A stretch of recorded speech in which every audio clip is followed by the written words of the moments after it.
with their unique features. Ayan. So, sinasabi dito sa taas na yun ang, if the Prime Minister party does not become part of the subsequent ruling coalition, so yung coalition nga kanina, di ba, is yung pagsasama-sama ng two or more parties to pass a law. So, kapag halimbawa, yung sa coalition ay hindi sapat yung nakaupo or dun sa majority seats, maaaring magkaroon ng less power and then magkaroon ng yun nga, highlighting the delicate balance and challenges na maaari nilang maharapin sa pamumuno sa pamumuno. So, meron tayong advantages and disadvantages of the parliamentary system. So, ang advantage one is efficiency and passing legislation. In parliamentary system, laws are passed easily due to fewer checks and balances, reducing gridlock and less confusion arise within the ruling coalition. If the Prime Minister party holds a majority, legislation is likely to pass. Disagreements within the coalition typically lead to government reformation rather than prolonged same governments. Yeah. So, yung in parliamentary system, laws are passed more easily due to fewer checks and balances. Yung pag sinasabi kasi natin checks and balances, yung checks kung saan titignan natin na hindi nakakonsentrate yung power doon sa dalawang branch of the government, the executive and the legislative. Sa balances naman, kailangan na i-ensure sa government na nagkakaroon sila ng separation of powers. So, nagkakaroon sila ng equal responsibility, equal opportunity to monitor and pass the law. And then, reducing gridlock. So, yung reducing gridlock, so ito yung,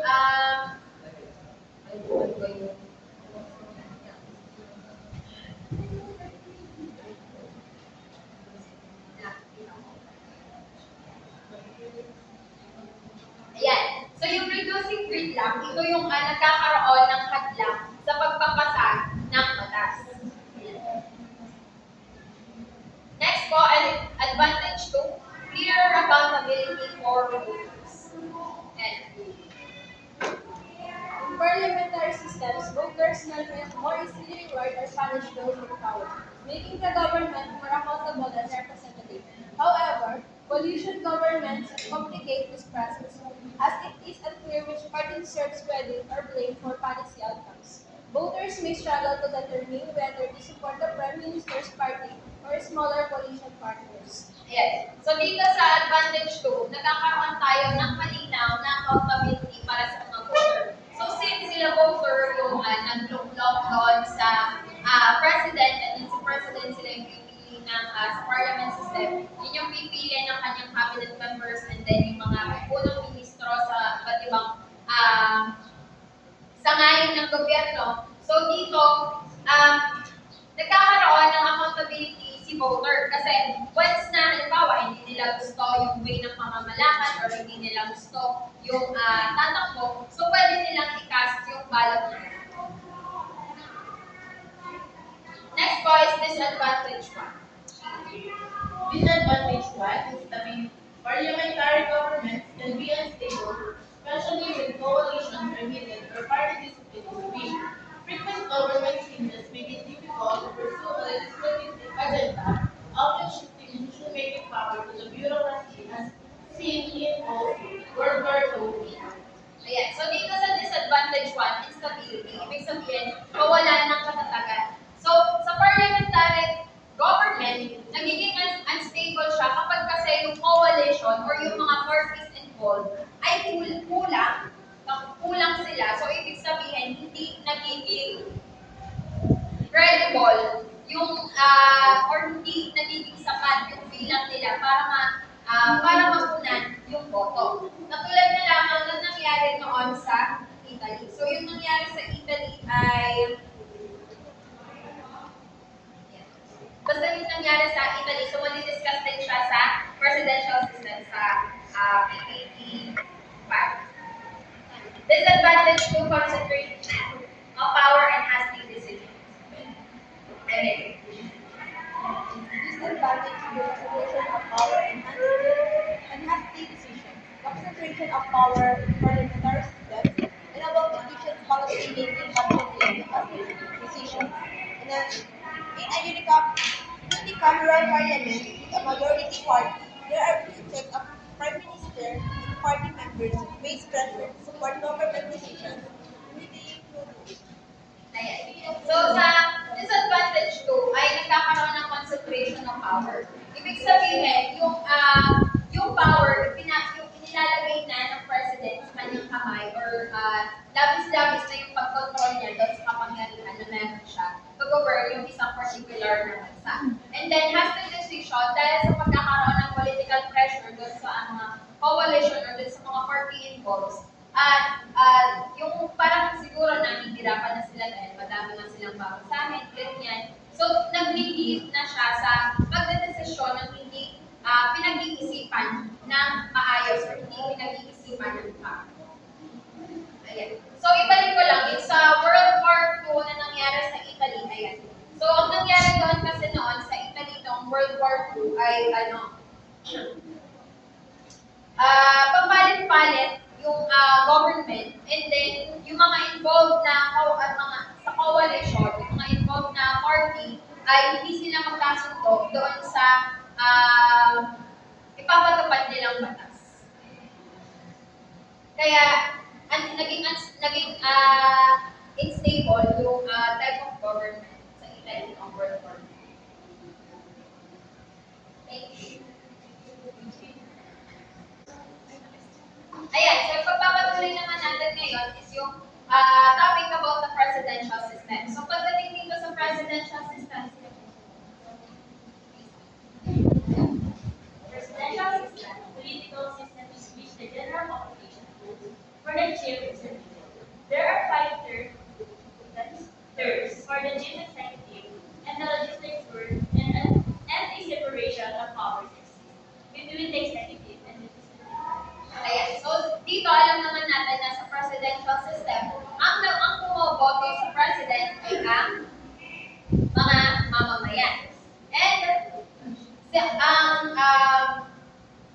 ang president is the executive, and then legislative, meron silang separation of power na nag-exist between sa kanila. So,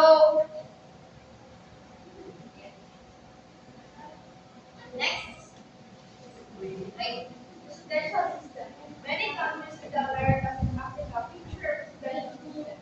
Even the image behind people's minds of an all-powerful president is ironic that democratic presidential system first introduced a way of using political power to avoid tyranny power. BBC features of presidential systems and chief institutions. Selection of the chief executive by the general electorate, fixed terms for the chief executive and the legislature, a separation of powers between the executive and the legislature that results in independent president of power.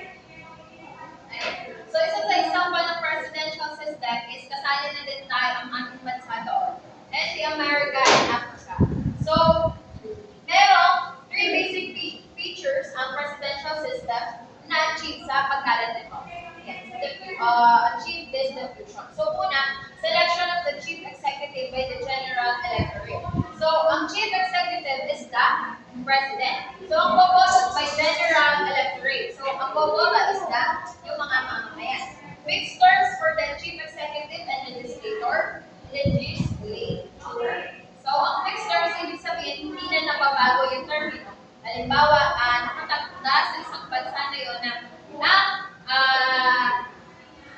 termino ng panunungkulan ng president ay 5 terms. So, hindi pwedeng paagahin, hindi katulad ng sa parliament, hindi pwedeng so, hindi katulad ng 5 terms. So, hindi katulad ng nasa parliament kanina na kapag gusto mong paagahin yung election, is pwede. So, sa presidential system, fixed terms hindi nagbabago kaya fixed. So, kapag ang term ay 4, 5, or 6, so, yun. After 4 terms or yun, doon nagkakaroon ng election. And then, separation of powers between the executive and the legislature that results in 2 independent branches of government. So, merong sariling responsibility abilidad tungkulin ang executive and also the legislature. Kapag ka ang also the legislature. Sunod po, ang figure na to ay nagpapakita na kung paano na-elect ang president and also yung sa legislature, sa presidential system and sa parliament system. So makikita nyo na sa presidential system, direct na ibinoboto ng voter ang president at ang upo sa legislature. And then si president, siya ang pipili ng kanyang mga cabinet members. And then sila mga cabinet members, sila yung pipili ng mga magiging ministry heads sa other departments. Sa parliamentary system naman, makikita natin na balance or meron silang pantay lang yung distribution ng opportunity to choose kung sino ang mamumuno. Sa parliament system, si voter ang pipili ng magiging ng upo sa loob ng parliament. And then si prime minister naman ay sa parliament, magkakaroon ng majority voting sa coalition. Siya yung pipili ng sa prime minister, and then si prime minister, siya yung pipili na magiging cabinet or yung tinatawag natin na MP, members of the parliament. And then sa members of or sa cabinet, sila naman yung pipili na magiging ministry heads. Yan. Ay, Direct electoral action is a defining feature of presidential system is how voters select the chief exclusive as figure 6.1 indicates. This vote is separate from the selection of members of the legislature, though the two votes may be cast at the same time as part of the general election. If the system includes a vice president, some systems have more than one vice president, others have not. The vice president may also be elected through a popular vote at the same time. ayan. So sa presidential system, ito nga, kung paano yung voter, sila yung pumipili ng chief executive. So yun nga, nakita natin kanina sa image. And ang pagboto na yun ay kahit pareho na naganap siya sa iisang araw, magkaiba pa rin yung proseso ng pagpili ng members of the legislature and sa executive. And then maaaring if the system includes a vice president, some system, pwedeng magkaroon ng more than one vice president and minsan, hindi nagkakaroon ng vice president. Pwede din silang ma-elect through a popular vote na tinatawag natin. And then, check. In practice, the selection of the president does not always rest solely with the general population. In the U.S., the electoral process, the members of the Electoral College cast the ultimate vote for the president. These individuals become electors on the basis of popular votes for the president within each state. Thus, the distinguished feature of presidential system is not that the masses directly choose the president.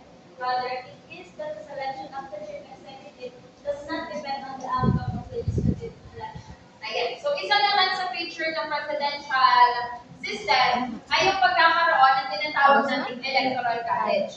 So, itong electoral college na to, di ba, ang alam natin is mostly ang bumoboto sa chief executive is yung general population or yung ating mga mamamayan. So, dito sa electoral college, so sila yung mga katulad sa US, ito yung mga pinatawan na sila yung boboto na magiging presidente. So, hindi buong mamamayan ng isang bansa. So, meron lang representative. And then,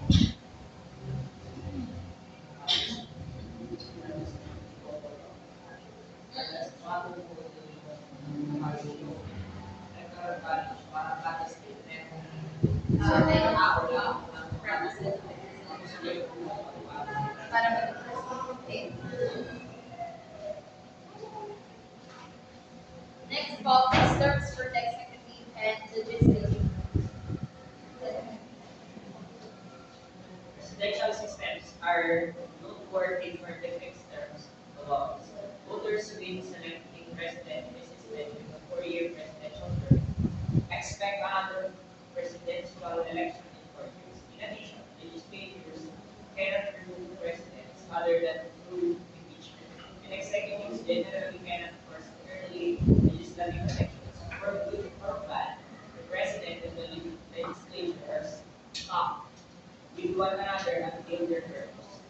Ayan. So dito sa fixed terms for the executive and legislative, so merong fixed term para sa executive. Yan. So hindi pwedeng magkaroon ng maagang halalan sa katulad kanina kung hanggang saan ang termino, hanggang doon ang end ng term and then magkakaroon ulit ng voting system. At hindi pwedeng pilitin ng executive ang legislative na magkaroon legislative branch na magkaroon ng maagang halalan. Ganon. So, pwede lamang maalis ng isang nakaupo sa posisyon through impeachment. So, katulad nung nangyari kay Sara Duterte, kung saan pumirma doon sa petition.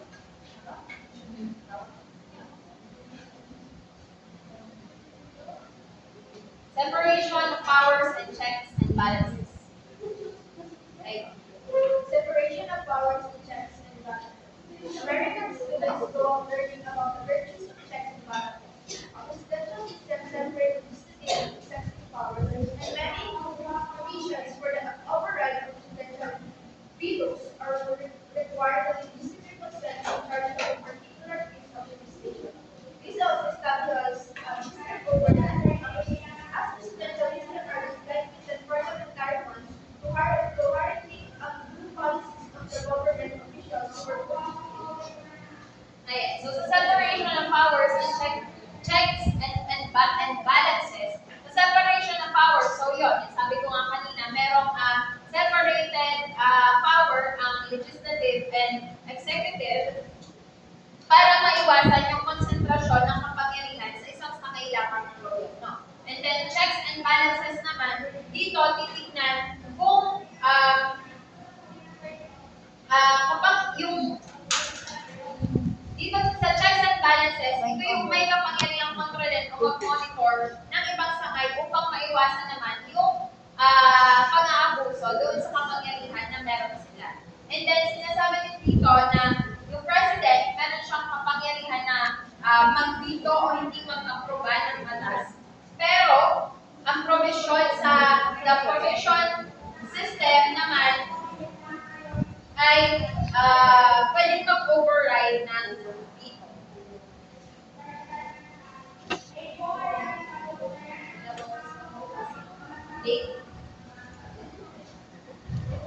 advantage, a national mandate. The president is typically the only nationally elected government official. In parliamentary systems, voters only indirectly choose the prime minister. A direct mandate gives the president stronger legitimacy and authority. This is useful when the legislature is controlled by the opposition, especially during national crisis,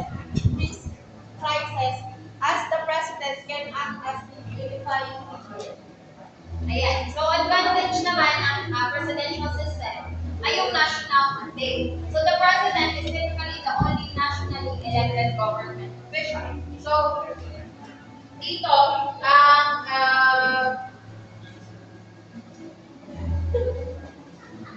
yun nga, ang pumipili or ang bumuboto sa president is yung mga mamamayan. And sa parliamentary system naman ay voters only indirectly choose the prime minister. So, ang direct mandate, ay yung direct mandate,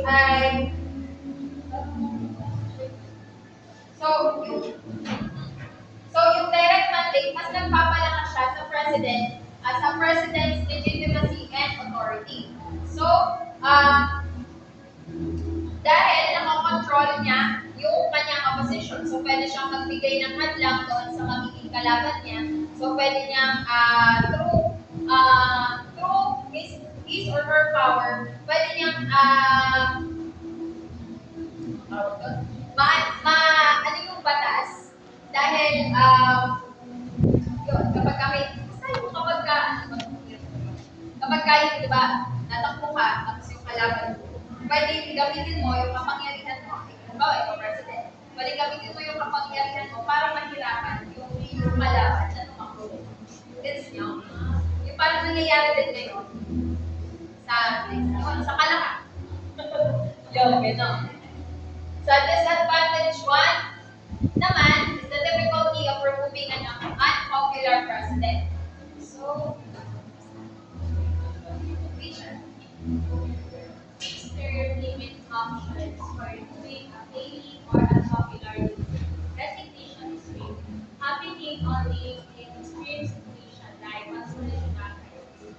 Impeachment is difficult, often politically and socially disconnected. In most cases, the country must ensure an unpopular current president until the next election. ayan. So, unang disadvantage naman ay yung difficulty of removing an unpopular president. Fixed term, ibig sabihin, di ba, hindi nababago. So, kailangan maghalimbawa, hindi maayos magpatakbo yung kasalukuyang gobyerno. Diba? Wala kang magagawa kundi antayin yung huling termino niya. Kasi hanggang doon lang ulit magkakaroon ng halalan kung pwede baguhin kung sino yung nakaupo sa posisyon. Unless magkakaroon ng resignation. Which is, sinasabi nga dito na rare. Kasi nangyayari lang daw to in extreme situations like constitutional crisis. So, hindi ko rin alam, so hindi ko rin na legit check siya kung totoo talaga. Dahil sabi, pinapanood lang ako na meron daw psychiatrist si President Bongo na sinasabi nagkakaroon siya ng mental health. Kasi di ba nagrarally na yung mga tao na mag-impeach na siya, na bumaba na siya sa pwesto. Yan. So, impeachment is difficult, often politically and socially destabilizing. So, impeachment, katulad na lang ang nangyari sa ating Vice President Sara Duterte, ma-impeach siya. So, napakahirap kasi hanggang ngayon, parang hindi pa rin ata, kailan ba siya bababa sa pwesto? June pa. So, kailan pa yun? Tapos na ang eleksyon. Di ba? Nasa pa rin siya, nasa pwesto pa rin siya. Ganyan. So, hindi nagiging stable yung ating yung government kapag gano'n. In most cases, the country must endure an unpopular president until the next election. So, yun nga, as endure, kailangan tiisin ng mga mamamayan ang kasalukuyang pamamalakad ng nakaupong gobyerno. Kasi nga, aantayin natin kung kailan lang matatapos yung termino niya. Kasi